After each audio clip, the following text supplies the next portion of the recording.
Hello Internet. Today I have three little baby graphics cards. They are so small that in comparison to my 1080 Ti, it looks like my 1080 Ti has three of them inside. As much as men like to compare sizes with each other, this video isn't about that. The video is about shunt mods. As you will see in a minute, all three of these cards were shunt modded, and all three of them are now dead. The benefit of a shunt mod can be seen on this exploded coil. And another. And another.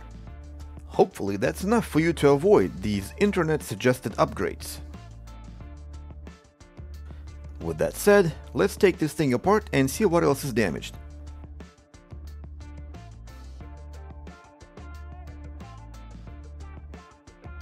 It looks like a lower shunt resistor on top of the original, and a blown driver MOSFET as a result.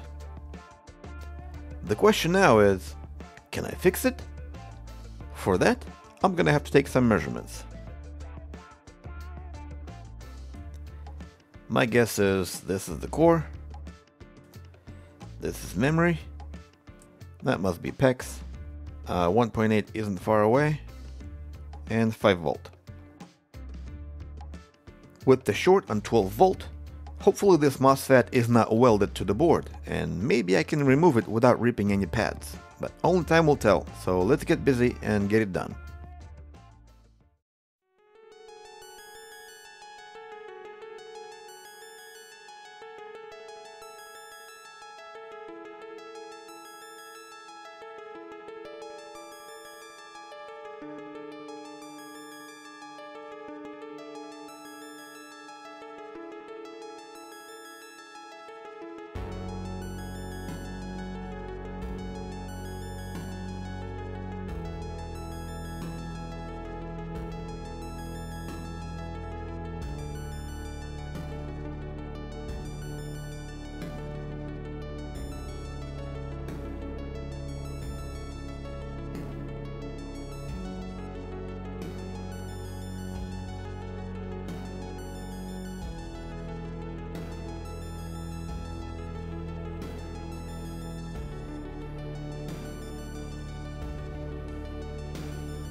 Okay, the driver MOSFET is removed. Let's check and see if the short is gone.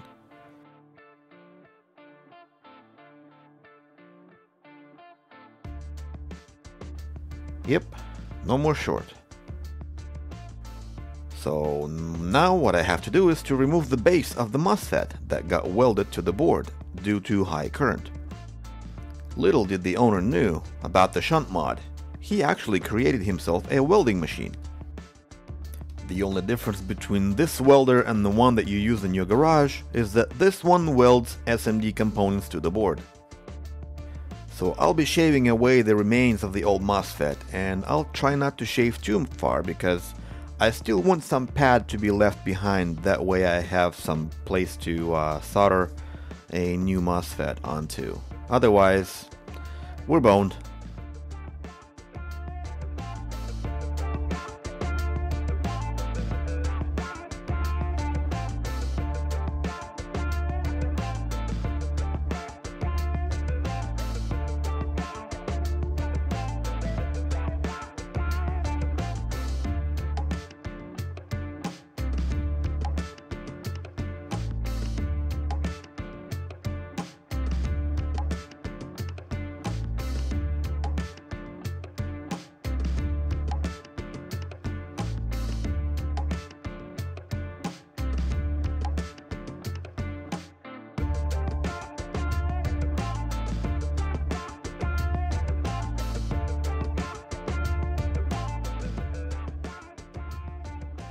Right now my goal is to get that MOSFET in place, and these things are tricky because you have to make sure that every pad is making perfect contact, and you do that by ironing the edges.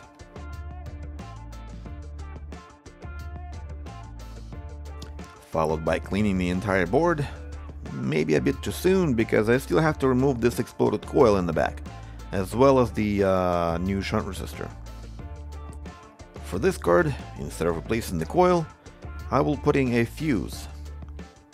Who knows, maybe the owner would decide to shunt mod this card again, but this time only fuse will blow.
All capacitors are back in place, the card is cleaned and cooled, so let's double check the resistances.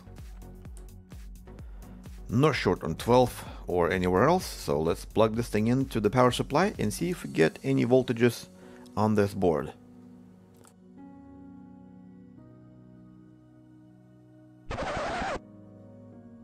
Great, it looks like we have just under 1 amp and we have 5 volt, 1.8, woohoo!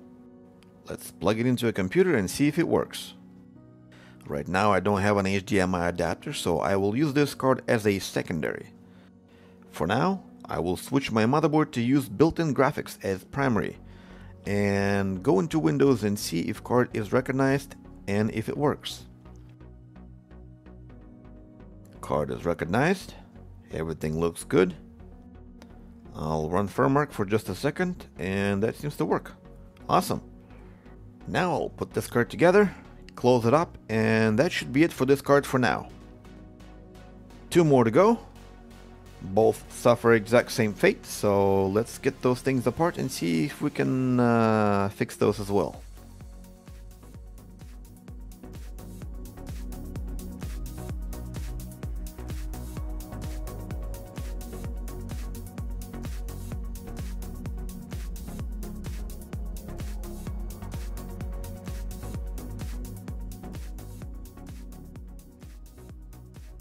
With the driver MOSFET removed, this one still shows signs of a short circuit, which means I want to inject some voltage and see if anything lights up.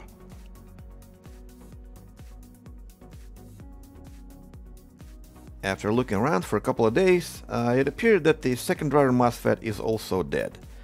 And so I had to remove that, and the resistances are now normal. Soldering job is complete, capacitors are back in place. Everything is nice and clean, and I even put the coil back on. So let's power it up and see if it's detected.